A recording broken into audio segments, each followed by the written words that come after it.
salam sejahtera. Apa khabar murid-murid hari ini? Cikgu harap murid-murid dalam keadaan sihat dan sejahtera. Pada hari ini kita akan meneruskan pembelajaran kita bagi tajuk Kemahiran Proses Sains Berkomunikasi.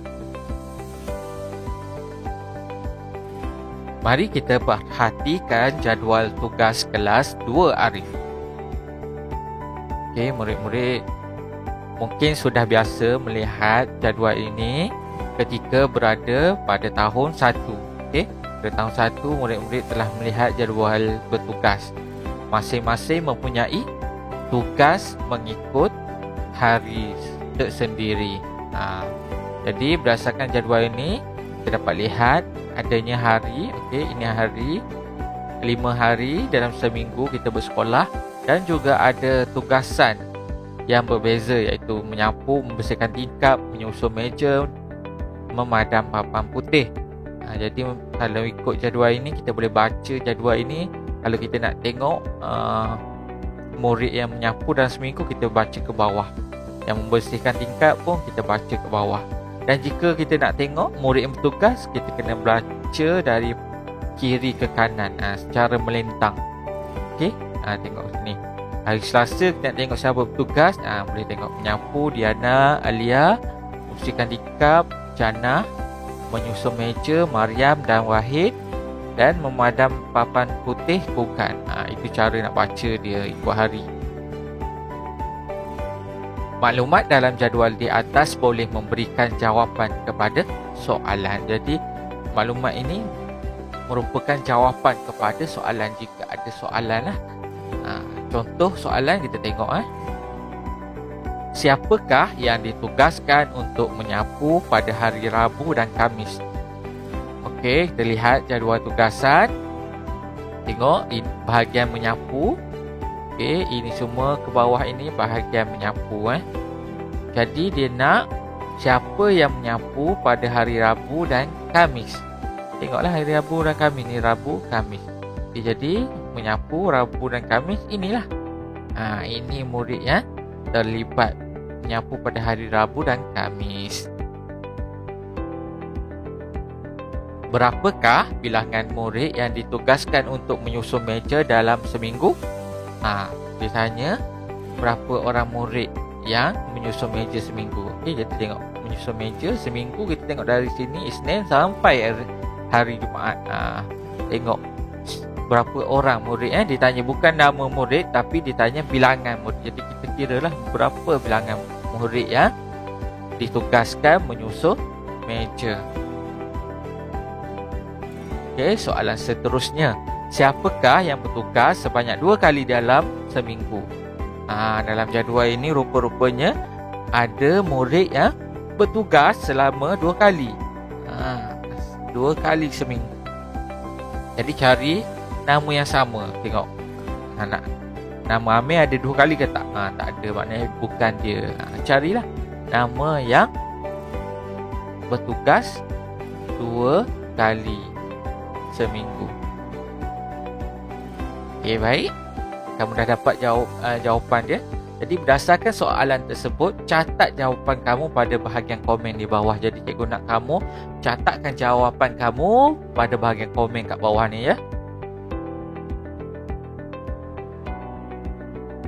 Mencatat dan membacakan maklumat adalah antara bentuk kemahiran komunikasi.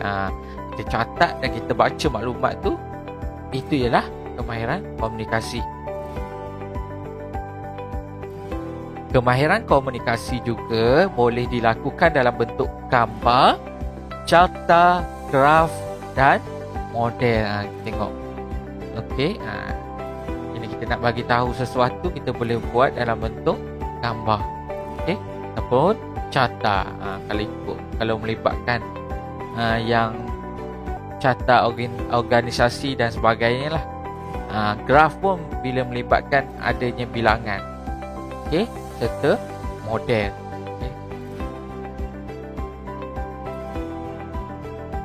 Ini cikgu tunjukkan contoh. Contoh bagaimana kita aplikasikan ataupun kita guna kemahiran berkomunikasi. Ini contoh pertama. Kita ada seekor ikan. Kita tengok gambar. Okey, ini adalah dalam bentuk gambar. Sekarang ini kita nak catat maklumat ini ke dalam bentuk penulisan. Jadi kita tulislah berkaitan dengan gambar ini. Sebagai contoh, ini ikan tilapia. Okay, jadi kita ceritakan lagi apa yang kita nampak berkaitan ikan ni. Ikan tilapia mempunyai ekor. Jadi kita tahu ikan ni ada ekor. Jadi ikan tilapia juga mempunyai sisik dan sirip. Ada sisik, ada sirip. Okey, jadi ini ialah kemahiran berkomunikasi. Daripada gambar kita catat ke dalam bentuk tulisan. Ini apa yang pernah kita buat pada tahun 1. Ini contohnya. Dan seterusnya, contoh yang kedua, cikgu tunjukkan.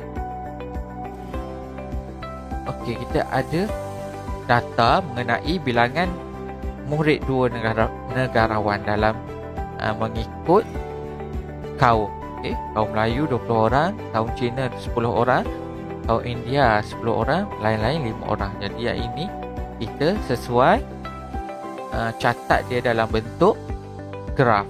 Okey, jadi kita bina satu graf bilangan murid ikut bangsa atau kaum.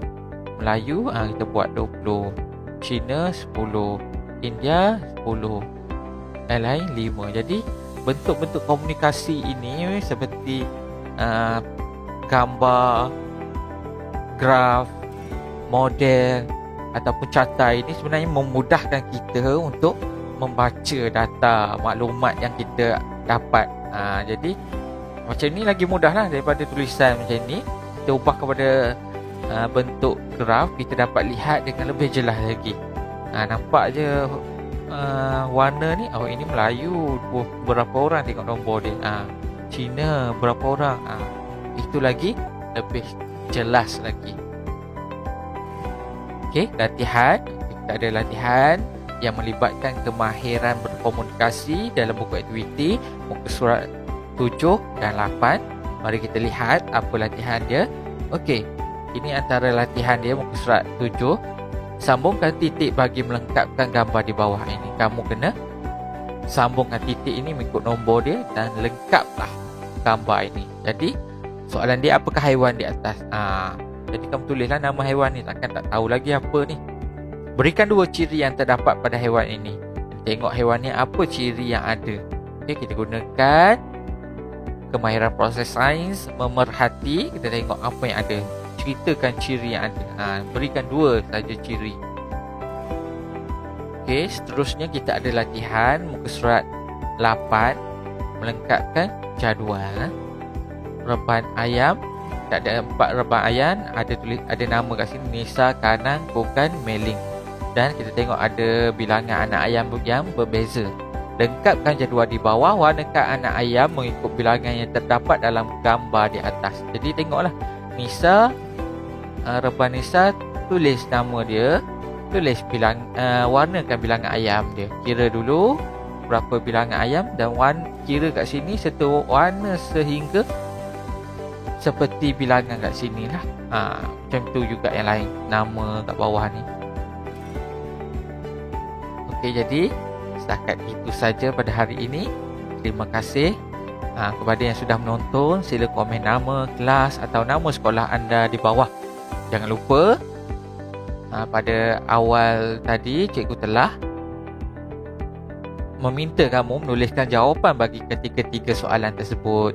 Cuba tulis jawapannya. Sekian, terima kasih. Jika telah selesai menonton, sila komen nama dan kelas anda di bawah.